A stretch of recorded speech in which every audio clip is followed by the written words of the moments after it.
Selamat pagi. Pertanyaannya Pak Heri ya. Apa bedanya gula sama kalori Pak Jess? Apa bedanya gula sama kalori? Gula itulah yang menjadi kalori untuk tubuh ya. Gula itu adalah karbohidrat di mana ada glukosa, di mana ada sakrosa, di mana ada fruktosa.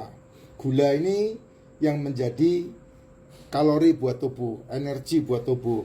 Kelebihan gula, dia disimpan menjadi cadangan energi, cadangan kalori dalam tubuh. Makanya tubuhnya bengkak, tubuhnya endut. Ya, kalau tidak dipakai tambah endut, tidak dipakai tambah endut. Nah, kelebihan-kelebihan itu terbentuk karena apa? Karena dari 5 poin yang harus diasupkan ke dalam tubuh, hanya satu yang terus-menerus diasupkan, yaitu apa? Karbo, lagi-lagi karbo, lagi-lagi karbo, lagi-lagi karbo. Sedangkan kebutuhan tubuh ada 4. Yang pertama adalah mikronutrisi, ada mineral dan vitamin. Yang kedua adalah ada makronutrisi, yaitu asam amino, asam lemak, dan karbohidrat. Tapi dari asam amino, asam lemak, mikronutrisi, mineral, dan vitamin, yang paling banyak kamu asupkan adalah karbo. Karbo. Apalagi orang yang merasa dirinya kerja, apalagi orang yang merasa dirinya tenaganya dipakai, maka dia lupa bahwa yang keempat ini perlu banget dipakai. Ya, perlu banget diasupkan. Nah, manusia dari kecil sampai dewasa, dia lupa yang 4 ini, yaitu mineral, vitamin, asam amino, asam lemak. Jadi yang paling banyak diasupkan adalah makan. Makan satu piring, nasinya segunung, lauk pauknya cuma kecil di atas. Dan yang lebih gila lagi, yang dimakan duluan nasinya, lauknya terakhir. Sehingga jangan salah, itu yang membuat penyakit. Pertama, kamu gula darahnya naik, gula darahnya diturunin, insulinnya terjadi resistensi, dikasih obat formin, kemudian terjadi kebas, terjadi ini ya, masalah-masalah di lambung, dikasih obat anti kebas, dikasih tambahan vitamin B, dikasih tambahan lagi ginjalnya kena ke jantung, jantungnya dikasih obat, kemudian kolesterolnya dikambing hitamkan, telurnya dikambing hitamkan, dagingnya dikambing hitamkan, ikannya dikambing hitamkan, levernya jebol. Nah, itulah perputaran dari penyakit yang lebih banyak dialami oleh lingkungan sekeliling kita yang menghabiskan duit BPJS sekitar 60-70 triliun per tahun. Di situ saya batuk kayak begini karena kecapean, nggak minum obat, karena saya tahu hanya butuh istirahat. Ya, pilek kemarin pulang dari timur ke barat, pilek ya, hanya butuh istirahat aja, nggak perlu diobati. Nah, kenapa ya? Karena seringkali masalah-masalah yang terjadi adalah kamu kelelahan, tubuh memberikan kode, tapi kamu kasih obat. Yang betul adalah istirahat dan tambahin nutrisinya, penuhi nutrisinya. Makan mineral, makan vitamin, makan asam amino, makan asam lemak. Asam lemak, vitamin, telur, ikan, daging, seafood yang kamu masak sudah ada karbonya, sudah ada gulanya. Gula itulah yang menjadi energi di dalam tubuh. Gitu. Gula itu adalah karbo. Ya. Gula itu adalah karbo. Nasi itu gula, tepung itu gula, gorengan itu gula, jajanan gula, cemilan gula. Ikan yang kamu masak gulanya 300 kali. Telur yang kamu masak digoreng apalagi gulanya 300 kali. Jadi sebetulnya yang paling baik adalah kamu makan telur, ikan, daging, seafood, dimakannya tidak dicampur dengan nasi, tidak dimakan dengan tepung, tidak dimakan dengan saus-sausan, karena gulanya pasti berlebih gitu. Apalagi kamu tidak olahraga, kamu tidak nge-gym, bukan olahragawan. Kalau kamu bekerja di lapangan, aktivitasmu ngangkat-ngangkat benda, ya kamu tidak masalah. Kamu tambahkan tepung, tambahkan nasi, tidak ada masalah.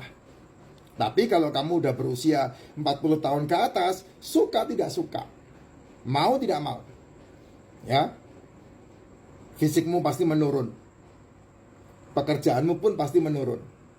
Makanya atlet pensiun di umur 35, paling top 40 tahun. Satu-satunya atlet yang sampai umur 40 tahun belum pensiun ya Ronaldo itu. Ya, kenapa ya? Karena pasti menurun, ya. Daya tahan tubuh pasti menurun semuanya. Nah, saat itulah kamu harus memberhentikan asupan kebanyakan karbo. Kalau enggak, kamu pasti kena diabetes.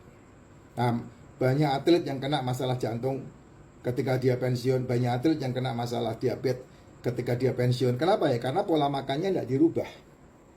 Ya Jess, itu yang sangat penting sekali. Jadi kalau kamu tidak makan, olahraga bisa nggak? Bisa. Karena energi kalorimu bisa diambil dari ini, cadangan energi dalam tubuh. Ini perut ini banyak loh, cadangan energi di tubuh ini banyak banget loh. Dan itu harus dihabiskan. Kalau kamu tidak habiskan, itu yang menjadi penyumbatan. Itu yang menjadi masalah penyakit-penyakit. Harus dihabiskan. Saya hampir 1 bulan ini tidak nge-gym. Karena apa? Karena ke Kudus jemput mama, balik ke Jakarta tanggal 29 kemarin itu, Maret, April. meeting sampai menuju ke berangkat ke Thailand tanggal 8, balik ke Indonesia, langsung nyetir ke Kudus, nyetir lagi langsung ke Surabaya, nyetir lagi langsung ke Malang, nyetir lagi langsung ke Semarang, nyetir lagi langsung ke ini. Baru tanggal 15 ini saya balik ke Jakarta, nggak nge-gym. Ya bersyukurnya saya makan 1 hari 1 kali. Itu bersyukurnya, sehingga saya nggak kelebihan gitu. Sehingga itu akan membantu kesehatan kita. Karena apa? Gulanya nggak berlebih. Kalau gula berlebih nggak kuat kamu nyetir kayak saya, nggak bisa. Mesti tepar kamu, mesti tepar, ngantuk pasti. Ya, saya kenapa nggak ngantuk? Semua 5 jam. Jakarta Kudus 5 jam, 6 jam Jakarta Kudus. Kudus Surabaya berapa jam itu? 4 jam, 4 jaman. Nggak istirahat, nggak berhenti di jalan makan nyemil, nggak ada. Langsung. Ya, itu saya cara menjalani kehidupan seperti itu. Kok bisa Pak? Ya karena saya membiarkan tubuh saya memakan sel-sel tubuh saya, menghabiskan mitokondria dalam tubuh. Sel-sel tubuh memakan dirinya sendiri. Ketika saya perutnya perih, lapar, ya saya nggak makanin, biarin aja. Karena memang waktunya tubuh untuk memperbaiki diri. Jadi saya nggak intervensi dengan cara makan ini, nggak. Nyemil Pak, nyemil kacang saya. Nyemil Pak, nyemil saya emping. Nyemil Pak, nyemil saya kacang mede. Itu yang saya lakukan. Makan? Enggak. Kayak dari Jakarta ke Semarang, saya berangkat tanpa makan itu. Karena jam 1 pagi dari bandara sampai di Cirebon saya istirahat, tidur, dan kemudian langsung tancap ke Kudus. Sampai Kudus sekitar jam 9 pagi atau jam 10 gitu, saya lupa itu. Nggak ada istirahat, berhenti makan di jalan, nggak ada. Nggak ada, sama sekali nggak ada. Demikian juga ketika dari Kudus menuju ke Surabaya, non-stop nggak ada berhenti di jalan makan, nggak ada. Karena memang saya menetapkan ke diri saya makan hanya 1 kali. Nah begitu sampai ke Surabaya, langsung tancap ke Malang, makan di Malang. Di Malang itu saya makan apa ya? Di Malang kita makan apa, Fe? Di Malang itu kalau saya nggak salah, oh ini daging apa itu?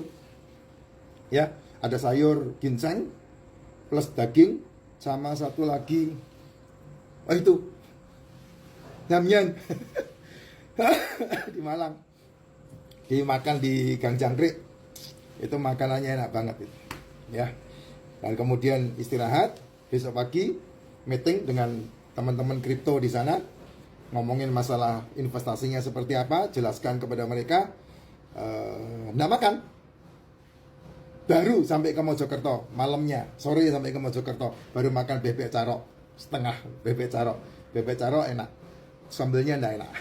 Sambel bebeknya oke, nggak bau perengus, nggak bau bebek empuk bebeknya, cuman sambelnya saya nggak suka, sambelnya kurang, nggak kayak sambel Madura gimana gitu ya. Nah, dari Mojokerto meeting, nah sampai Semarang baru makan itu sop buntutnya Pak Paimin. Jess, itu Jess perjalanan saya. Nah makan sampai Semarang, langsung tembak Jakarta non-stop, jam 9 sampai Jakarta, selesai. Singkat kan? Nah itu perjalanan saya. Badan fit, karena apa? Saya membiarkan ini menjadi energi dari perjalanan saya, gitu Jess ya. Banyak ini di tubuh ini yang harus dihabiskan lemaknya.